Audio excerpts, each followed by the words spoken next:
సభకు నమస్కారం. తెలంగాణ ముఖ్యమంత్రి మా మిత్రుడు 4 సంవత్సరాలలోనే ఈ రాష్ట్రంలో ముఖ్యమంత్రి అయినటువంటి ఏకైక వ్యక్తి భారతదేశంలో ఎవరు లేరు. ఆయన పేరే రేవంత్ రెడ్డి. అదేవిధంగా మన తెలంగాణ ముఖ్యమంత్రి పొన్నం ప్రభాకర్ ఇన్ఛార్జ్, అదేవిధంగా జూపల్లి కృష్ణారావు గారు, అదేవిధంగా మా చెల్లె మేయర్ విజయలక్ష్మి గారు, అదేవిధంగా అనిల్ కుమార్ యాదవ్ గారు, అదేవిధంగా మా అక్క సీతక్క, అదేవిధంగా వీవులక్క, వీరందరూ వచ్చారు. వేదిక పైన కార్పొరేటర్సు, అదేవిధంగా సీనియర్ నాయకులు అందరూ ఉన్నారు. అందరికీ నా హృదయపూర్వక ధన్యవాదాలు. మిత్రులారా, నేను అంబర్పేటలో పుట్టినా, అంబర్పేటలోనే పెరిగిన. మా అక్కలు, మా చిన్నమ్మలు తరతరాల నుంచి ఈ బతుకమ్మ గుంటలో బతుకమ్మ ఆడేది. నేను చిన్న ఉన్నప్పుడు ఈత కూడా కొట్టిన. కానీ కొంత దుర్మార్గులు ఈ భూమిని మొహమ్మద్ ఆజం దగ్గర ఏదో కాగితం తెచ్చుకొని 35 ఏళ్ళు ఏడిపించిండ్రు. కానీ మా రేవంత్ రెడ్డి గారికి ఎందుకు చెప్తున్నానంటే, హైడా పెట్టినప్పుడు నాకేందో అర్థం కాలే. కానీ ఆయన సెలెక్షన్ ఆఫ్ ది క్యాండిడేట్ అంటే ఎంత మంచి వ్యక్తిని పెట్టిండంటే, రంగనాథ్కు ఈ హైడా ఇచ్చినప్పుడు హైడా ఈ పవర్ ఇచ్చి ఈ ప్రాంతంలో అభివృద్ధి చేయాలని చెప్పిన 5 నెలలనే ఏప్రిల్, జనవరి, ఫిబ్రవరి, మార్చి, ఏప్రిల్లో పెట్టాడు. 5 నెలలనే పూర్తి చేశాడు. అంటే అటు జ్యుడిషియరీతో ఏది లాయర్లతో మాట్లాడడం, దాంతో పాటు ఇక్కడ పని కూడా మొదలు పెట్టడం. ఆఖరుకు మొన్న ఏది ముఖ్యమంత్రి గారు వస్తున్నారు, దీనికని మేము ఒక ఏది పరిచయ తీసి ప్రజలకు వంచుతుంటే దాన్ని కూడా కేసేసిండు. అదేవిధంగా మా మిత్రుడు, నేను మర్చిపోయిన కాలేరు వెంకటేష్ గారు శాసనసభ్యుడు. అంటే నా ఉద్దేశంలో ఎంత పని చేసిండంటే దానికి ఇవాళ అపోజిషన్ నాయకులు ఒక్కటే పని పెట్టుకున్నారు. హైడ్రా అంటే ఇల్లు కూడా కొడతారు, హైడ్రా అంటే ఇల్లు కూడా. అరే కాదురా బాబు, ముఖ్యమంత్రి చెప్పుడు ఏ ఇండ్లు అయితే మూసమీలు మందిలో పోతున్నదో వాళ్ళకు 2 బెడ్రూమ్ కట్టిస్తాడు. ఇవాళ గాజుల రామారంలో 300 ఎకరాలు కబ్జా చేసిండ్రు. ఎవరికి తెలియదు. హ్యాట్స్ ఆఫ్ టు రంగనాథ్ గారు. ఇవాళ రాష్ట్రానికి, మన తెలంగాణకు ఈ 15,000 కోట్ల రూపాయల ఆస్తిని కాపాడిండు. కనుక నా ఉద్దేశంలో ఇలాంటి భూములు ఎన్నో ఉన్నాయి నిజాం పీరియడ్లో. ఆయన కొద్దిగా పని ఎక్కువ చెప్పు, పని చేసే శక్తి ఉన్నది. ఎందుకు చెప్తున్నానంటే, నేను వెంగళరావు గారిని చూసిన selection of the IAS, selection of the IPS, ఆయనకు తెలియకుండా ఆఫీసర్లను మంచి వాళ్ళు పెట్టుకున్నారు కాబట్టి వెంగళరావుకు మంచి పేరు వచ్చింది. అట్లనే అలాంటి వ్యక్తులను మీరు ఆఫీసర్లను పెట్టుకుంటే మీకు మంచి పేరు వస్తుంది, రాష్ట్రానికి మంచి పేరు వస్తుంది.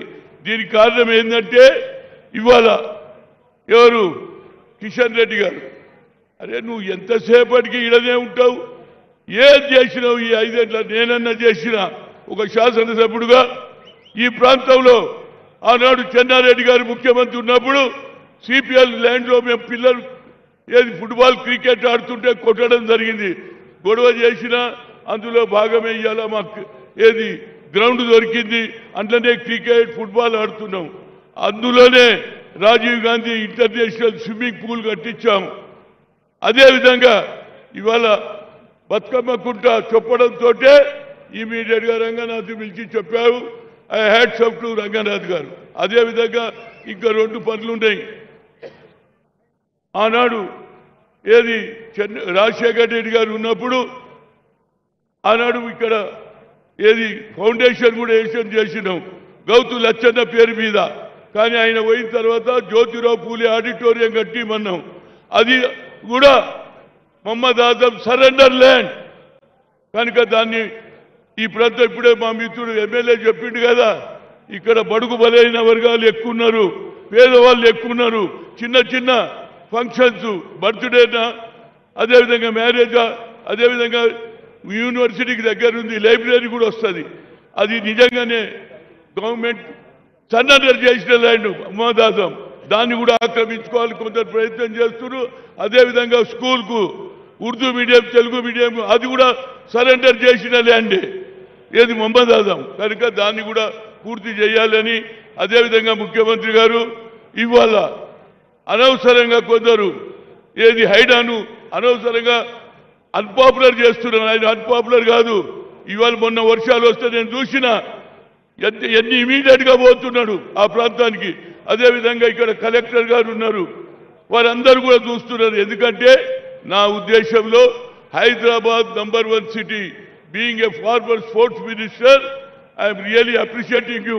భారతదేశంలో ఇక్కడ స్పోర్ట్స్ గ్రౌండ్ ఉన్నా స్పోర్ట్స్ సిటీ చేసిన వాడు ఎవరు లేడు. ఒక పటియాలలో ఉన్నది.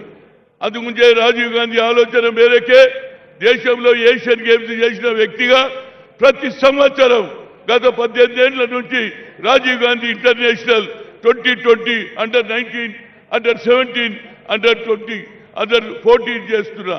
కనుక మీరు ఆ స్పోర్ట్స్ మొదలు పెడితే యావత్ భారతదేశ ప్రజలందరూ కూడా అదేవిధంగా ముఖ్యమంత్రులకు మీరు రాజీవ్ గాంధీ ఆలోచన కన్యాకుమారి నుంచి కశ్మీర్ తరిగి ఈ ప్రాంతంలో ఏం చెప్పిండు, జిత్నా హిస్సేదారి యుక్తి భాగీదారి అన్నాడు. We come to the power will conduct cash wise census అన్నాడు. ఈ భారతదేశంలో మొదటి వ్యక్తి నువ్వే ఇంప్లిమెంట్ చేసావు. నేను 10 జిల్లాలు తిరిగిన తర్వాత సిద్ధరామయ్యను కామారెడ్డిలో 42 అనౌన్స్ చేసిరు. అది ఇంప్లిమెంట్ చేస్తుంటే అసెంబ్లీలో మీరు బిల్ పాస్ చేస్తారు, అది అన్ని పార్టీలు చేస్తుంది, కానీ మళ్ళా కోర్టుకు పోతున్నారు. అంటే మేము బతుకొద్దురా బాబు, మేము బడుగు బలైన వాళ్ళకి పైకి రావద్దా? సిడబ్ల్యూసీలో నిర్ణయం తీసుకున్నారు. ఏది ఈబీసీ అంటే నేను ఏదో అనుకున్నా. ఈబీసీ అంటే ఎక్స్ట్రీమ్ బ్యాక్వర్డ్ క్లాస్, అంటే సాకల్వాడు మంగళవాడు కిందోడు వాళ్ళకు కూడా పైకి రావాలంటున్నారు. తప్పనిసరిగా మీరు 42% ఇవ్వండి జిల్లా పరిషత్లో. అదేవిధంగా లోకల్ బాడీలో మా పిల్లలు కూడా భవిష్యత్తులో వస్తారు.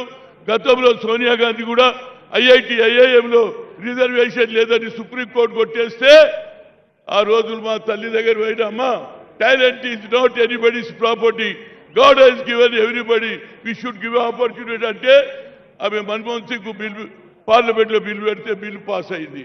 ఇవాళ మా పిల్లలు ఒక్కొక్కటి 1,40,000 సంపాదిస్తున్నాడు. All India Institute of Medical Sciences చదువుతున్నాడు, డాక్టర్లు అవుతున్నారు. ముఖ్యమంత్రి గారు ఈ రెండు ఏది మహాత్మా జ్యోతిరావు పూలే ఇంకో స్థలం అది ఉర్దూ మీడియం తెలుగు మీడియంకి ఇస్తే నీకు మంచి పేరు వస్తుంది. అదేవిధంగా ఏదైతే మూసి బ్రిడ్జ్ కడుతున్నారో కొందరు ఇళ్ళు పోతున్నాయి, దానికి కొద్దిగా వాళ్ళందరూ వచ్చి నాకు రిప్రజెంటేషన్ చేసిర్రు. దయచేసి వాళ్ళ 50 ఇళ్ళు పోతున్నాయి, వాళ్ళకు కూడా మీరు న్యాయం చేయాలని చెప్తూ ఇప్పటికే చాలా కాలం సిద్ధమైంది. ఈ మందందరూ కూడా ఎవరు చూస్తున్నారు, ముఖ్యమంత్రి గారు ఎప్పుడు మాట్లాడతారు, ఎప్పుడు సీటీలు కొట్టాలి, ఎప్పుడు రొల్లు పెట్టాలని చూస్తున్నారు. వారిని మాట్లాడమని కోరుతున్నారు.